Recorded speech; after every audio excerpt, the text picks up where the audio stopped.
Hi guys.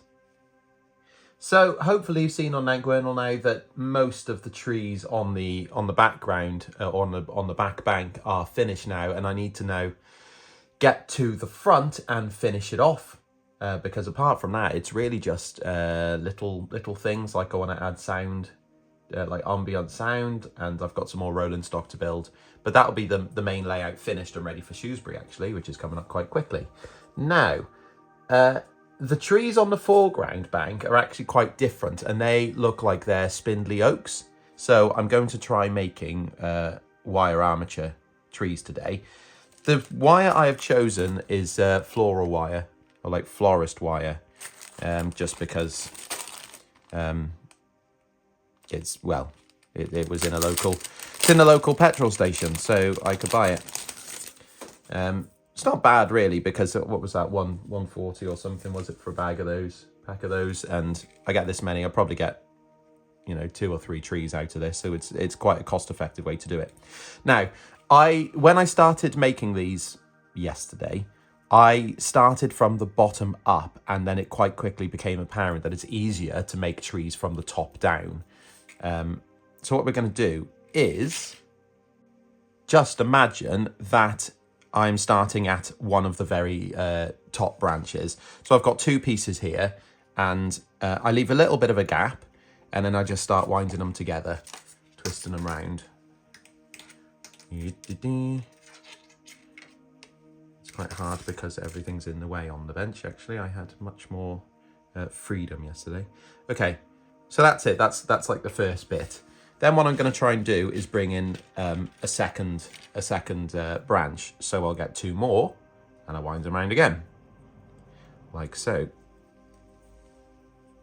And the key here is just to make sure these ones at the bottom, I put my finger through them, just to stop them spinning round as well. There we go. Something like that. And then, here, this is where the magic happens. Now I've got 2 of those, I'm going to put those together, and then I'll start winding all 4 of them, that makes sense, into a larger branch. Okay, so these are like 2 at the very top. Something like that. Okay, so far I've got, 2 sort of medium branches with the smaller ones at the end where I'll start adding stuff into a slightly larger branch. Now, depending on the size of the tree, that's absolutely fine. I found that it doesn't really need much more. You could add one or 2 more, but what I'll do for this is make quite a large tree. So I'm going to start again fresh and literally copy all that out again. So this is the first branch, if you will, getting wound again. And I'll get that done, and I'll show you the results of that. Okay, so these are the 2 now. You can see the 2 at the top they started with going into a slightly larger one, and then like you wouldn't have guessed it, it's going to be that they then get mixed together as well, and they're all now getting wound. And as you can see at the bottom, it's starting to make quite a decent trunk because of the amount of wire that's now getting wound round. There we go. So they then get sort of shaped to how the tree looks. And again, reference photos are really decent here because trees, even the same type of tree, will grow in a different way depending on where it is. This is obviously in quite dense woodland, so they're growing into these like spindly types. And it's not that they have a very big trunk, it's that they've just got a lot of branches coming off them from the bottom, actually, from what I can see. So I'll keep going, and what I'll probably do is, actually I'm doing it off scene now, is doing another one, and I'll probably have that coming off here as well, and then that'll probably be that tree. And if I show you some that I've done already, let's pick one out. Here we go, here's one. There you go, there's an example of one, if you can see it. Very spindly. And that is the basis of the tree done. Okay, so this is just one of the trees I've picked out of the batch that I've made so far. And I want to show you how I take it from here, just to a little next step, tiny little next step before I start adding the bark and things like that. Now, this is as it's come since I've wound it. So it's quite smooth, but what I notice is the spindly oaks are very they change direction a lot. I'm assuming, you know, when they grew, they were just looking for the light and things like that. So instead of having these nice smooth trunks and branches, I'm actually going to use my pliers and sort of give them some quite drastic bends and corners and things like that. I'm not thinking about this too much, and at this point I've forgotten which tree I did start by having each tree as a reference, so I was making a particular tree, and then I've got too many trees, so I've forgotten where they are now. So there we go, this is like generic tree at this point, but that's where we are. There we go, all the bends. We don't really want straight lines in the wire. That's what I'm getting at here.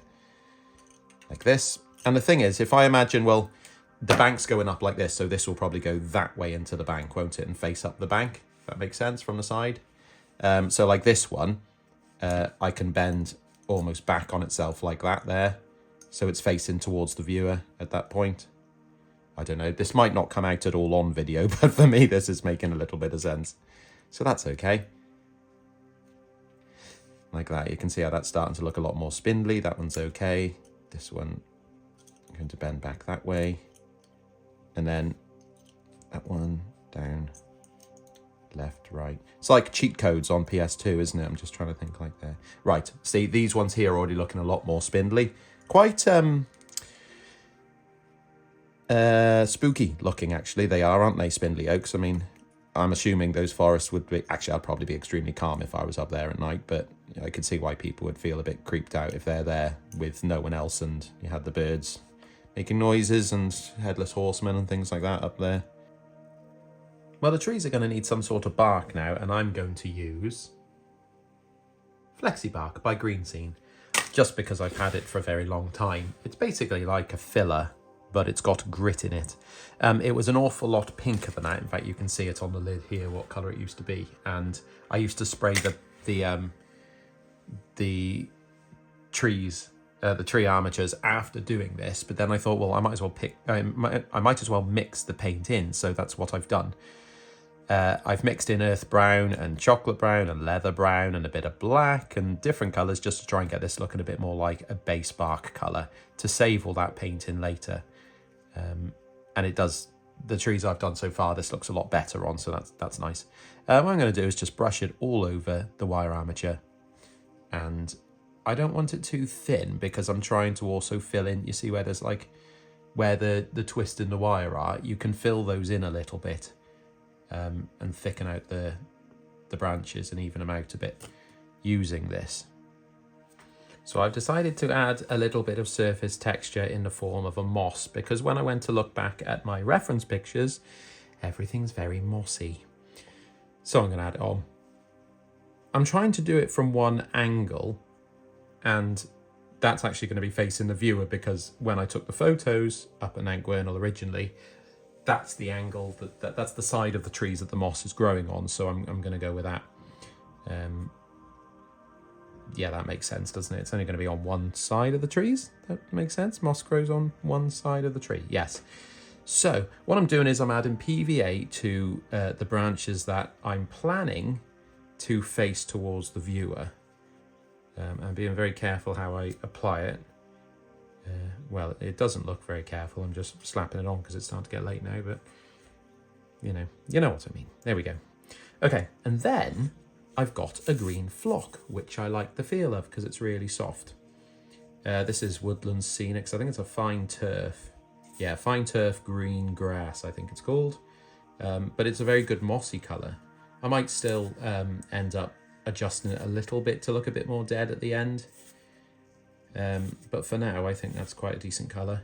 So all I'm doing is I'm now plastering the tree with it because it's only going to stick where there's glue. And if I haven't put glue there, it ain't going to stick. It does stain though. Look at the colour of the paper where it's rubbing on it. Good Lord. With the moss all dry, I'm going to give it a little bit of slimy grime. And hopefully it's coming out on the video that this is just staining it a little bit away from the quite vibrant green that it comes in. and it ends up being quite a mossy looking green. You've seen this green if you've watched the build from the start, because I've used this as a base for quite a lot on the plants. In fact, sorry, I could hear something outside and I was nosy. In fact, this is the colour I used on the moss on the rock faces in the end. So you can hopefully see that will then blend this in. Yeah, I mean, you can sort of see the difference. Look, it's better than it was. And at this point, I mean, if that's where the bar is, then by God, I'm going to try and jump over it and make it a little bit better. Right, the next thing is going to be to add the actual tree bits, leaf tree bits, part of the tree to have leaf bits on it, on the tree. So I'm using polyfiber in the same way that I do with everything else, because I'm a one-trick pony. I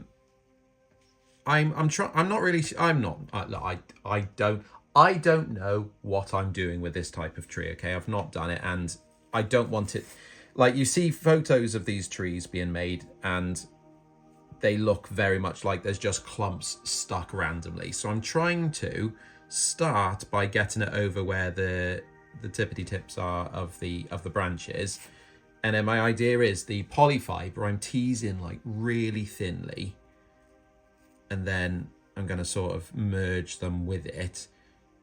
Not with that piece, looks rubbish though. To let some of the leaves fall on, but not too much of it. So you can still see, there you go. So you can still see the trunk through it, because I like the trunk, it's come out quite nicely. And the polyfiber you can see here is super, super thin. But it will give it enough so the leaf scatters can land on something and give a bit of something to it, like that, see? Right, we need to add some leaves. I'm going to do it on a small one because it's difficult with the camera in a way. But I use this, which is a hairspray, maximum hold, they claim. Although, why would you make hairspray and say, oh, we only hold 2 out of 5 hair? So that's stupid, isn't it? Anyway, I'm going to spray with that over here.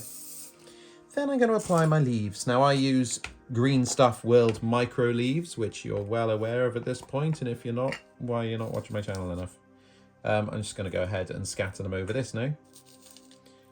Now, one issue I do have with Green Stuff World micro leaves is that when they're new, you get one of those little sachets in them, and it's really annoying that it's in the way, because they're filled to the brim. I mean, I've already taken some out. It's absolutely filled to the brim, which means it's super hard to not make a mess with it, which is what I do. I make a mess with it. Anyway, that's some green.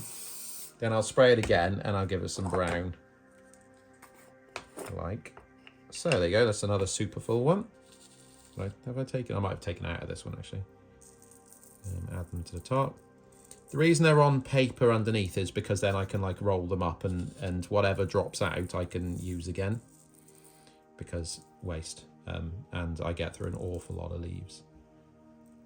Yeah, okay. Well, this is one of the less good trees, which is why I decided to show you it. The important thing is you can see through them, which I think is quite nice, because you can see the shape of the branches and things like that. Yeah, I'll do the rest. Right, so I've added the trees to the layout on the bottom section, and if you can tell, I've also started building up the low-lying scenery as well, to match up with the top. What will become very apparent at this point is how intense and vibrant the colours are on the bottom bank as opposed to the top, because they have yet to be sprayed with earth brown. That brings me to what I'm going to do next. I'm going to spray it with earth brown. I'm not going to show you that because you've seen me do it lots. Just imagine a waft of earth brown gracing the scenery. Yeah, I think that's as far as I'm going to go this week. I didn't make quite as many trees as I thought. Well, I thought I'd made enough trees, but obviously they don't go very far when you start putting them on the layout. And I wanted to fill the gaps between the big spindly oaks with the same type of CMOS type trees, but obviously CMOS is rubbish at the moment, so I'm still struggling to find some more that I like. This middle section here is not meant to have any trees because there's none on the prototype at that point, which is quite nice because when you're viewing the layout, you know, you've got this central point where you can see the shunting and things like that in the middle, so that's really good. That's worked out nicely. The colours are obviously all toned together now, and yeah, I think they're really complementary. Like this section in particular, I think the colours seem really natural, so I'm super chuffed with that. There's a few other things I need to do before the show. There's going to be the light impalement that I need to finish, and also there's quite a bit of stock that I still need to build. I've got more coaches, I've also got some engineering stuff, and well, I have got another diesel that I need to get on with. Not that it's a current engine in the fleet, but there we go. Right, I'm going to go now, and well, I'm going to see what my ducks are doing. Cheers.